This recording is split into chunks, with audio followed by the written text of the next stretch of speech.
It is, of course, a great honor to be part of tonight's commemoration ceremony. But having said that, I need hardly add that I stand here with very mixed feelings. Let me begin by setting the context for my story. I'd like to take you back to Holland some 75 years ago. Imagine it's mid-1940, and for those living in Holland, it is the beginning of World War II. At the time, about 140,000 of Holland's population of 9 million people were Jewish. By the end of the war, 75%, that is 3 out of every 4, had perished. It has been written that this figure constitutes the highest percentage of Jews to die in any Nazi-occupied country, with the exception of Poland. And to think that this happened in a country whose constitution explicitly guaranteed equal rights to all Dutch citizens, irrespective of race or religion. A country where Jews were well integrated and felt safe. Much has been written about the collective guilt felt by the Dutch once the appalling details of the carnage of their Jewish compatriots became known. About the guilt that still lingers and continues to leave its mark till the present. But tonight, I don't want to delve into that literature or history. For during the war, there were also many acts, in Holland and elsewhere, of heroic resistance and courage. I'd like to share one such story with you, and in particular, that of the family to whom I owe my life. So let me become more personal. It's probably worth mentioning that both my parents could trace their family roots in Holland to at least the middle of the 18th century. I was born in the Netherlands during the Second World War. My own recollections of the war period are minimal, but there are a few clues to which I can point. A baby photo, the only one I have. Close inspection shows a smiling child holding a biscuit already chewed at one end. The biscuit, I've since been told, remained the property of the photographer, to be used in other photos. It was a prop which could be held but not eaten. It was a time when a single bite was no guarantee of ownership. What a poignant, heartbreaking example of the scarcity of food.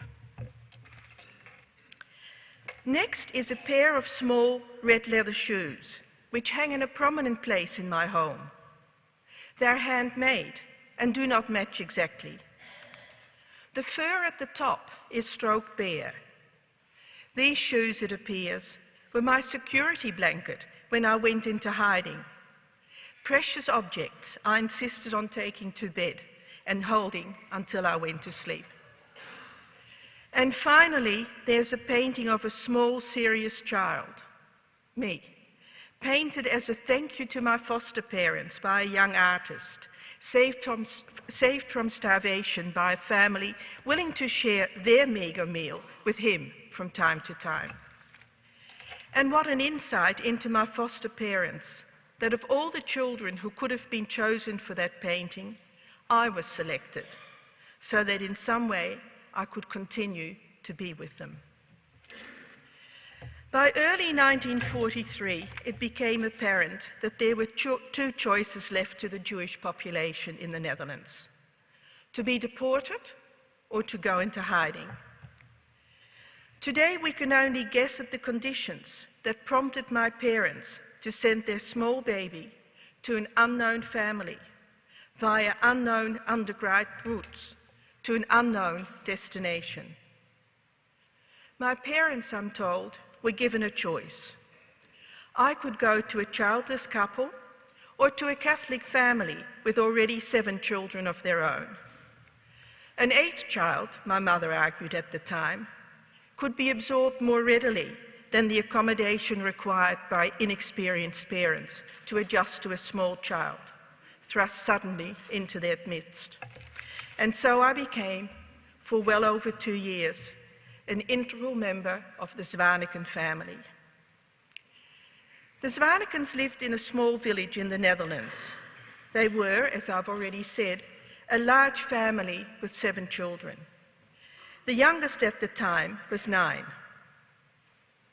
What compassion, sacrifice, and optimism were needed to take in a stranger, whether a child or an adult, at a time of hardship, limited food supplies, clothing, limited heating, if any heating at all, and ever-present dangers. Today, it's difficult to realize what conditions were like in those years of Nazi-occupied Holland. Could neighbors be trusted if they found out that a child was hidden next door? Could a loaf of bread or a small quantity of potatoes be stretched to feed yet another mouth? Could a careless remark lead to the house being searched, the secret discovered, and those most loved being shot on the spot? What luck was needed to survive? I know that the Zwaneken children were consulted before my arrival. They understood that my presence was a secret they had to keep. Such whole family involvement, I imagine, was not unusual. It would be wrong to underestimate the burden of silence placed on friendly, outgoing, frank, and gregarious youngsters, whether those in my family or others in a similar position. How many children would be able to carry this load? I'd like to share with you a short extract from a book my youngest foster brother, Wim, wrote about his family. As a way of honoring those whose help was so invaluable, I too have included the names. The names Wim wrote in his segment, and of course I've had to translate this segment into English for tonight. And so Wim wrote, as the war years went on, we began to realize more and more the problems and dangers that came with being an occupied country. And then, on April 28, 1943, Gilah van der Hoek came to live with us. She was a Jewish baby, just over 1 year old. She came to us via Toon van de Kamp, a colleague of Wim's father, in the Department of Social Service. Various others were involved in bringing her safely to our place. The bedroom where Gilah had her bed now had to sleep 6 children. By the way, I of course had a different name during the war, Little Sis. The bedroom was bursting at the seams. I remember how, on the first morning she was with us, we all stood round her cot and watched her sleep. She looked so small and vulnerable. We all already really loved her. She gave us, our large, busy, often unruly children, something that was often missing. We all felt responsible for her. We just knew we all needed to protect her. At the same time, we did understand that what we were doing was dangerous for us all. To be honest, Wim wrote, I have to admit that I told everyone I trusted, and that was a large number of people, including my friends at school, that out of the blue we now had a little girl staying with us. She had dark, curly hair, her name was Sis, and I was supposed not to tell anyone about her. As time went on, I came to realize just how foolish I'd been. Across the road, there was the family Benner, committed members of the Dutch Nazi Party. And there were party members among our own relatives who came to visit. 2 of my uncles wore their black shirts with great pride, so having Gilah, or our little Sis, stay with us was a risky business indeed. When visitors came, we had to take her upstairs or had to hide with her in the back of the garden shed. After the war, Mrs. Benner told us that she had known from the outset that the new addition to the family was a small Jewish girl, but that she just could not bring herself to betray the family. So why did my foster family take the risk of taking me, a small Jewish child, into their home? The groundwork for the family's courageous and moral stand was, I believe, laid very much earlier and well before they made the decision that had such a profound effect on my own life. The family was devoutly Catholic. Their moral code and beliefs did not allow them to watch passively as all they stood for was being destroyed. Their faith seemed to give them the strength to make a most difficult decision, to embark on a course of action which put them and their own children at risk. It was, I think, their faith in the ultimate goodness of human nature that made them gamble that others in the neighborhood, who could inevitably discover my presence, would also join the pact of silence. Fortunately, their trust was not misplaced. But I have to ask, would we have had the courage to do this? Do we have that courage now? A film shown some years ago, which some of you may have seen, The Black Book, captured well many of the dilemmas faced at that time by the Dutch. Stories of courage and treachery. In my own story, there's just so many examples of good luck. The Nazi-supporting family who lived across the road from our foster family, who did not betray them or me. The local priest to whom my foster mother confided that she was hiding a small Jewish child, and who not only kept this knowledge to himself, but also assured her that this was not a time for me to be baptized. The children who stayed with me in my hiding place and still made me feel safe when unwanted visitors arrived. I stayed in contact with the Zwanekens, my foster family, once I went back to my own parents after the war. It's also worth thinking for a moment or two about another group who showed great courage, though of a very different kind. Here I refer to people like my own parents who, after the turmoil, deprivation, and despair of the war years, had to come to terms with the fact that their own child initially treated them as strangers and felt much more comfortable with the foster family she had grown to love. It would have been all too easy to insist on an abrupt and undoubtedly destructive break with the familiar environment. Instead, they, like many others, put their own needs second and accepted that a longer period of slow adjustment was in the best interest of their child. My parents, like many others, worked hard to lessen the pain of that difficult post-war period. That too needed courage. And again, I have to ask, would we today have that courage? For a moment, I'd like to turn to a provocative, more or less contemporary source, a book built around a moral dilemma. I don't know how many of you have read The Sunflower by Simon Wiesenthal. It was originally published some 20 years after World War II and republished 20 years after that in an enlarged version, a clear testimony to the universality of the issues raised. The book is written in two parts.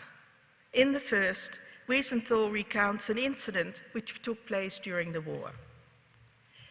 He wrote, in 1943, while he was a concentration camp prisoner in Lemberg, Wiesenthal is summoned to the bedside of a young, dying Nazi, Karl. Karl describes his early life to Wiesenthal, his parents' despair when he joined the Hitler Youth, and his gradual compliance with the cruelty of the German army. Wiesenthal's account of Karl is quite detailed and, to me, surprisingly sympathetic. But then comes Karl's confession of a horrific crime against Jews and against a young Jewish couple and their child. At that stage, the soldier asks Wiesenthal's, that is, the Jew's, forgiveness, a request Wiesenthal rejects. The episode and his subsequent action clearly haunt Wiesenthal. On his return from the hospital, he shares his dilemma and his decision with his fellow victims. In subsequent years, his thoughts return to the incident again and again. Eventually, the book is written, and Wiesenthal challenges his readers. You, who've just read this sad and tragic episode in my life, can mentally change places with me and ask yourself the crucial question, what would I have done? And I could add, you could ask, how can I live with the decision I made? How will my yesterday affect my tomorrow? And so I want to move on to the second part of the book. In it, a host of leaders in their field, theologians, politicians, philosophers, human rights activists, psychiatrists, lawyers, I asked to comment on Wiesenthal's experience, to imagine and reflect on what they might have done in his shoes. Would they have shown courage? Would they have shown compassion? Would they have had the strength to act on their convictions? Their answers make very interesting reading indeed. And of course, questions like these are relevant to all of us here. Well, how do we explain our behavior? Over the years, many attempts have been made to describe and explain the development of human behavior. I'd like to share with you just one of these, a popular and well-researched theory, so that we may perhaps better understand what motivated those, like my foster family, the Zwanekens, like other righteous among the nations, like others caught up in crisis situations, to be courageous enough to help and care about others, despite the horrendous risks involved. Abraham Maslow was born in New York 100 or so years ago, the oldest of 7 children. His immigrant parents held great hopes for all their children and expected them to strive for academic success. Abraham studied hard, became a psychologist, and turned to university research and teaching. Like many others in his field, his early research was with animals, monkeys in fact, but he soon moved on to studying behavior in human beings. Already during his work with monkeys, Maslow noticed that some needs seemed more pressing than others. For human beings, this too seemed to be the case. For example, if you're both thirsty and hungry, what you do next is whatever is needed to quench your thirst. Satisfying your hunger is of less immediate importance, it seems. If you're in danger of suffocating and you're thirsty, gasping for air is your most immediate concern. Only once you can breathe freely again will you start to look for a drink. Eventually, Maslow created his hierarchy of needs to predict likely patterns of behavior. Very simplistically, in general, but significantly not always, lower needs must be satisfied before an individual is motivated to satisfy higher needs. One word of caution though, real life is rarely as neat as the models invoke to represent it. But let me continue with the model. First, to be satisfied and influence behavior, according to Maslow, are physiological needs, the need for oxygen, water, nourishment provided by a balanced diet, exercise, rest, sleep, and so on. Once largely satisfied, safety and security needs come into play. In our modern society, these generally include living in a safe neighborhood, having job security, insurance, and so on. Next come the love and belonging needs, to have friends and family, to be loved, to be needed. And yes, I assume many of you are saying to yourself, these sets of needs do influence my behavior and affect what I choose to do and not to do. Esteem needs the need to be recognized, to be appreciated, to be respected by others, and the need for self-respect, confidence, feelings of dignity and competence are a further driving force. Last come what Maslow refers to as self-actualization needs. These have been described in various ways, and Maslow himself turned to many sources in an attempt to identify and describe this, the highest phase driving behavior. Only a small number of the population, according to Maslow, fall into this category. These people aren't perfect, but what they may have in common, what many of them have in common, he argued, is their ability to embrace reality, palatable or not. They feel a closeness to other people. They can empathize with the problems of others, and they have a strong, internalized system of ethics and morality that is largely independent of external authority. For some, it seems, this need is so strong that it drives behavior even if lower needs are not satisfied. Maslow died in 1970, many years after the Second World War.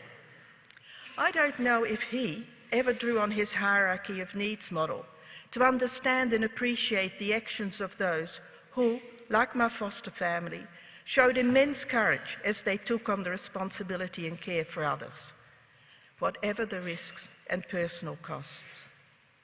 Yet it's these individuals who, in my mind, embody those elusive strengths and values so highly rated by Maslow and his co-workers. It's they who exemplify the power of those self-actualization needs. For me, as I reflect on factors which have shaped my own life, Maslow's work is significant for explaining not only ordinary, but also, and especially, extraordinary behavior. I continued to have contact with my foster family after we migrated to Australia. And more recently, my own children have met them and have come to understand the special bond between us. Over the years, several Zwanek family members have visited us here in Melbourne. For some reason, the trip from Australia to Europe seems shorter than the other way around, and so my visits to them have been more frequent. But as we all get older, these visits are also more precious. Two of the three items I mentioned earlier in my talk, the pair of little red shoes and the painting, had for many years a special place in the home of my foster parents. When, some years ago on the death of my foster mother, the house was sold, the family passed these items on to me, and yet another symbol of the strong bond between us. I'd like to leave you with a final request.